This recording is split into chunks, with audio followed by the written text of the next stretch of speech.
السلام علیکم، welcome to moral videos. سب سے پہلے آپ نے اگر میرے چینل کو سبسکرائب نہیں کیا تو سبسکرائب کر لیں اور ساتھ ہی بیل آئیکن کو پریس کر دیں تاکہ آپ کو میری ہر آنے والی نئی ویڈیو بآسانی مل سکے۔ ایران کا بادشاہ بہت دنوں سے پریشان تھا۔ یوں تو ہر طرف خوشحالی کا دور تھا، مگر بادشاہ کی پریشانی کی وجہ اس کی اکلوتی بیٹی تھی۔ ہر باپ کی طرح بادشاہ بھی اپنی بیٹی کی شادی کر کے اپنے فرض سے فارغ ہونا چاہتا تھا، لیکن شہزادی نے بھی عجیب اعلان کر رکھا تھا کہ جو شخص شہزادی کے 3 سوالوں کے جواب دے گا، شہزادی اس سے شادی کرے گی۔ آس پاس کی ریاستوں کے کئی شہزادے آئے، مگر سب کے سب ناکام لوٹے۔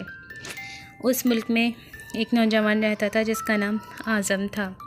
اس نے اپنے والد سے کہا کہ وہ اپنی قسمت آزمانا چاہتا ہے۔ اعظم کے والد ایک عالم تھے اور برسوں سے لوگوں میں علم کی روشنی بانٹ رہے تھے۔ ان کے فارس کا وزیر اعظم، بڑے بڑے درباری اور شہر کا قاضی بھی ان کا شاگرد تھا۔ باپ نے بیٹے کی خواہش دیکھی تو بولے، بیٹا اگر تم ناکام لوٹے تو تیرا کچھ نہیں جائے گا، لوگ کیا کہیں گے کہ ایک عالم کا بیٹا ناکام ہو گیا۔ اعظم اپنے والد سے کہنے لگا، بابا بڑے بڑے شہزادے لوٹ گئے، اگر میں بھی ناکام ہوا تو کیا ہوا؟ یہ تو مقابلہ ہے، جو بھی جیت لے، اور شاید وہ خوش نصیب میں ہو جاؤں۔ آخر باپ کو بیٹے کی عزت ماننی پڑ گئی۔ اعظم خوشی خوشی محل کی طرف چل پڑا۔ شہر بھر میں یہ خبر جنگل کی آگ کی طرح پھیل گئی۔ مقررہ وقت پر محل لوگوں سے کھچا کھچ بھرا ہوا تھا۔ بادشاہ تخت پر بیٹھا تھا، ملکہ عالیہ بھی محفل میں موجود تھیں۔ وزیر، امیر، درباری اور عوام الناس سب دربار میں موجود تھے۔ آخر شہزادی نے اپنا پہلا سوال کر ڈالا۔ اس نے شہادت کی انگلی فضا میں بلند کی۔ اعظم کچھ دیر خاموش ہوا اور پھر شہادت والی انگلی کے ساتھ والی انگلی فضا میں بلند کی۔ یہ دیکھ کر شہزادی مسکرا اٹھی اور ملکہ عالیہ بولی، شاباش نوجوان، تم پہلا مرحلہ کامیابی سے طے کر گئے ہو۔ دوسرے سوال کے لیے شہزادی کرسی سے اٹھی اور ہاتھ میں ایک تلوار لے کر ہوا میں چلانے لگی۔ کچھ دیر بعد وہ دوبارہ اپنی نشست پر آ کر بیٹھ گئی۔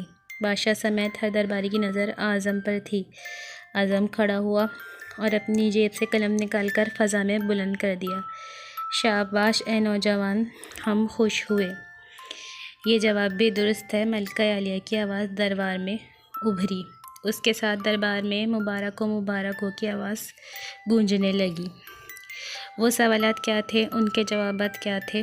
ہر شخص اس بات پر غور کر رہا تھا کہ شہزادی نے کیا پوچھا تھا اور اعظم نے کیا جواب دیا۔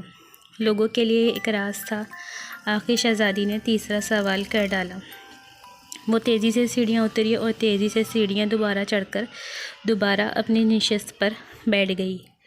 یہ سوال بڑا عجیب و غریب تھا۔ ہر طرف خاموشی تھی، لوگوں کی سانسیں رکی ہوئی تھیں۔ آخر اعظم کھڑا ہوا اور اپنے دل پر ہاتھ رکھ کر شہزادی کی طرف دیکھنے لگا۔ مرحبا مرحبا اے نوجوان، مبارک ہو۔ ملکہ عالیہ کی آواز کے ساتھ ہی شہزادی محل کے اندرونی حصے میں چلی گئی اور محل مبارکباد کی آواز سے گونج اٹھا۔ لوگ خوشی سے جھوم رہے تھے۔ اعظم دل ہی دل میں اللہ کا شکر ادا کر رہا تھا کہ جس نے اسے یہ اعزاز بخشا۔ بادشاہ نے اعظم سے پوچھا، اے نوجوان، تم نے ملکہ عالیہ کو تو مطمئن کر دیا، اب یہ بتاؤ تم سے کیا پوچھا گیا تھا اور تم نے کیا جواب دیا؟ اگر تم نے ایک بھی غلط جواب دیا تو تمہاری گردن مار دی جائے گی۔ اعظم پر اعتماد انداز میں کھڑا ہوا اور بولا، بادشاہ سلامت۔ شہزادی نے ایک انگلی کھڑی کر کے پوچھا تھا کہ کیا تم اللہ کو ایک مانتے ہو؟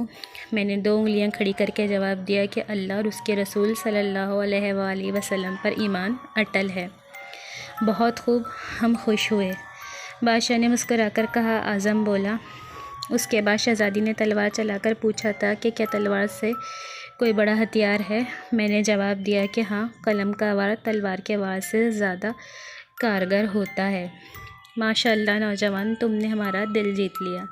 تم نے ثابت کر دیا کہ جاہ و جلال، دولت و حشمت کی ان کے سامنے کوئی حیثیت نہیں۔ لیکن یہ بتاؤ تیسرا سوال کیا تھا؟ بادشاہ نے حوصلہ افزائی کرتے ہوئے پوچھا۔ اعظم نے آسمان کی طرف دیکھا اور کہنے لگا، بادشاہ سلامت۔ شہزادی دربار کی سیڑھیاں اتری اور دوبارہ چڑھ کر کرسی پر بیٹھ گئی تھی۔ انہوں نے پوچھا تھا کہ میں تھک چکی ہوں، لیکن میرے جسم کی ایک چیز نہیں تھکی۔ میں نے جواب دیا کہ دل، کیونکہ دل انسانی جسم میں وہ واحد چیز ہے جو پیدائش سے لے کر موت تک بغیر تھکے ہوئے دھڑکتا رہتا ہے۔ بادشاہ نے اعظم کو پاس بلا کر گلے سے لگا لیا اور کہا کہ لوگوں، گواہ رہنا، میں نے حقدار کا حق ادا کر دیا ہے۔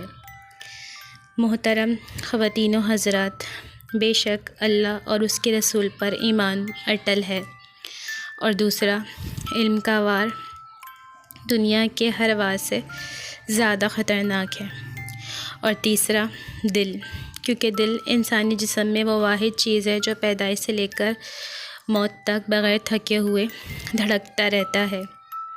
یہ تھی آج کی سبق آموز کہانی۔ امید ہے آپ سب کو پسند آئی ہوگی۔ دعاؤں میں یاد رکھیے گا۔ اگلی کہانی تک کے لیے اجازت دیجیے گا۔